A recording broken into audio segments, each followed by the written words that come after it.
Assalamualaikum warahmatullahi wabarakatuh. Saya Evi Puspita Denisa, NIM 62114190007.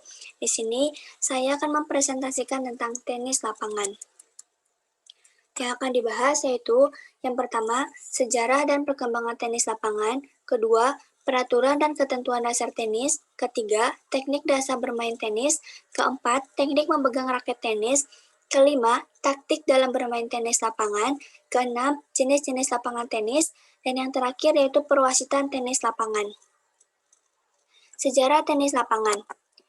Tenis berasal dari nama sebuah kota Mesir, Tinis, yang terletak di tepi sungai Nil dan Karaket. Dikembangkan dari kata bahasa Arab untuk telapak tangan yaitu rahat.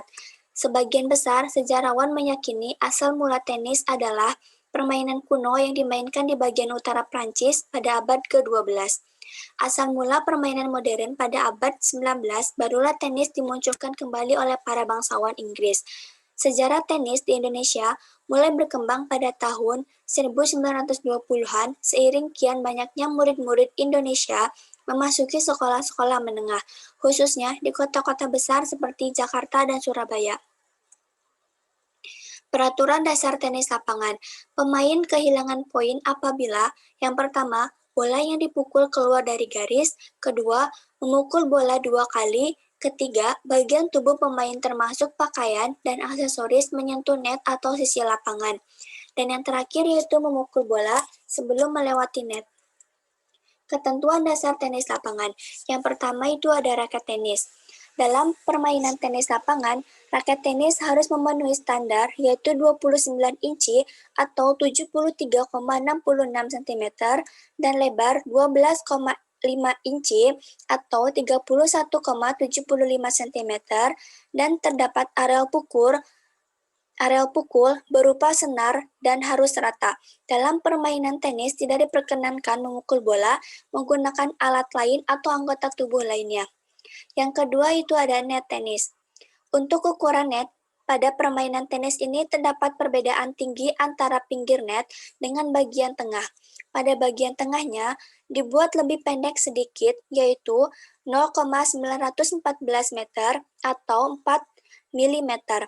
Nya harus tepat, sedangkan bagian pinggir tinggi 1,07 meter dan pada bagian tengahnya terdapat tali untuk memastikan bagian tengah net lebih rendah dari bagian pinggir.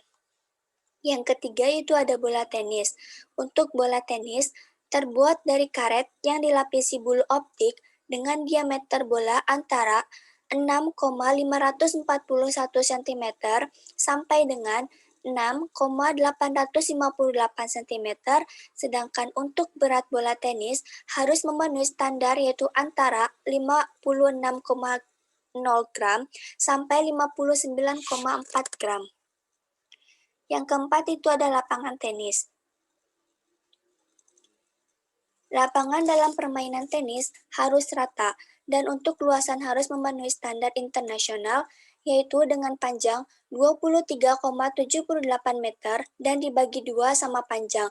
Untuk lebar lapangan, permainan tunggal yaitu 8,23 meter, sedangkan untuk permainan double atau ganda menambah alei 1,37 meter di kedua sisinya. Untuk garis lapangan harus memiliki ketebalan tertentu yaitu 1-2 inci, 25,4 sampai 50,8 mm. Khusus untuk garis baseline sama panjang antara bagian kiri dan kanan. Dan yang terakhir yaitu ada contoh papan skor tenis.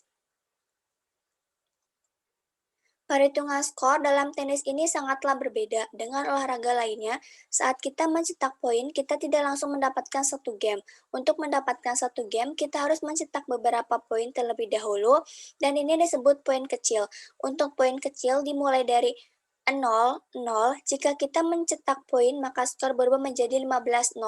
Bila kita mencetak poin lagi, maka skor berubah menjadi 30-0 dan apabila kita mencetak poin lagi maka skor menjadi 40-0. Teknik dasar permainan tenis lapangan, yaitu ada cara memegang raket. Jenis-jenisnya yaitu ada yang Ada yang pertama yaitu Eastern Style, yang kedua Continental Style, yang ketiga Semi-Western Style, dan yang terakhir yaitu Western atau Extreme Style. Yang kedua itu ada sikap menerima servis. Pelaksanaannya yaitu yang pertama memegang raket di depan badan atau salah satu tangan.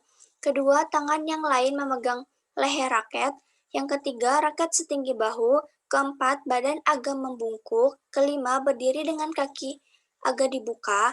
Keenam, berat badan agak condong ke depan. Dan yang terakhir yaitu pandangan melihat ke net.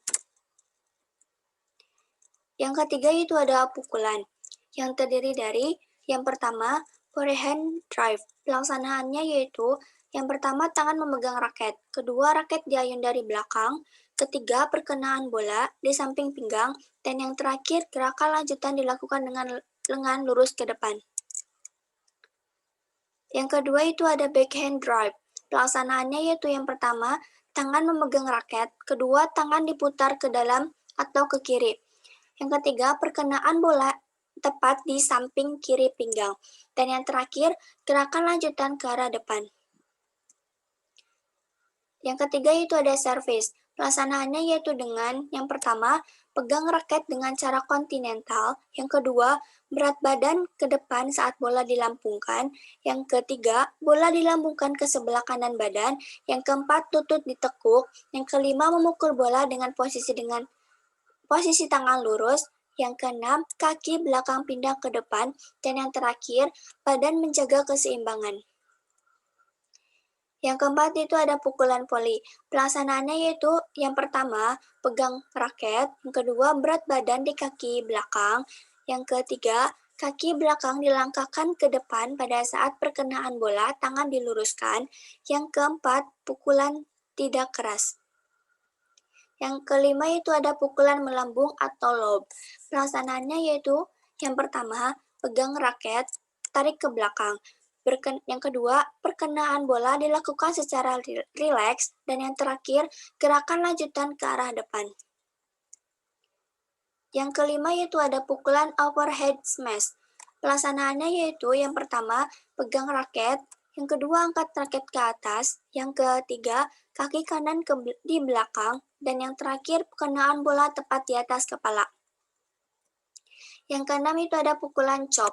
Pelaksanaannya yaitu yang pertama pegang raket, putar badan ke samping kiri, tarik raket ke samping kanan, perkenaan bola pada posisi di samping badan, dan yang terakhir gerakan mengikuti arah pukulan ke depan.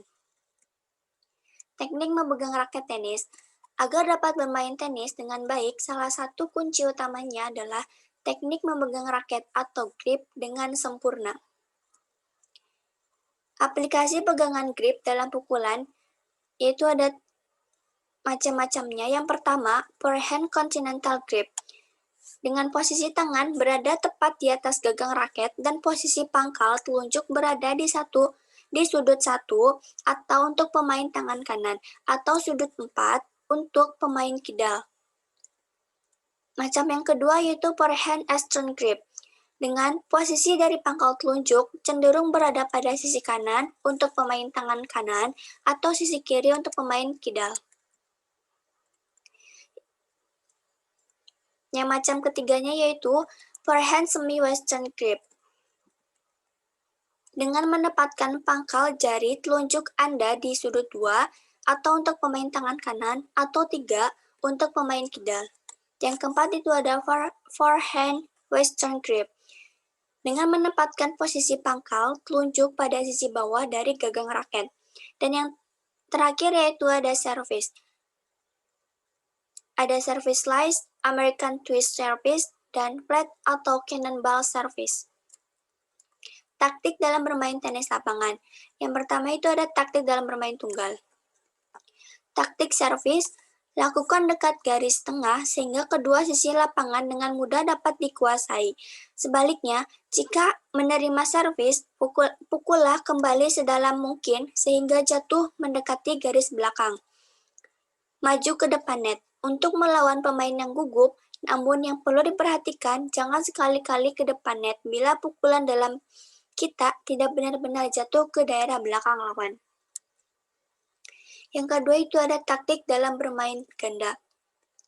Apabila lawan melakukan servis, sebaiknya salah satu pemain berdiri di dekat net.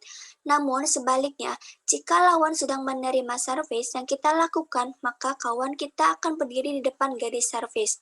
Jangan sampai seorang pemain berada di dekat net, sedang yang lain berada di garis belakang, karena situasi yang demikian mengakibatkan daerah diagonal yang tidak terjaga sangat lebar.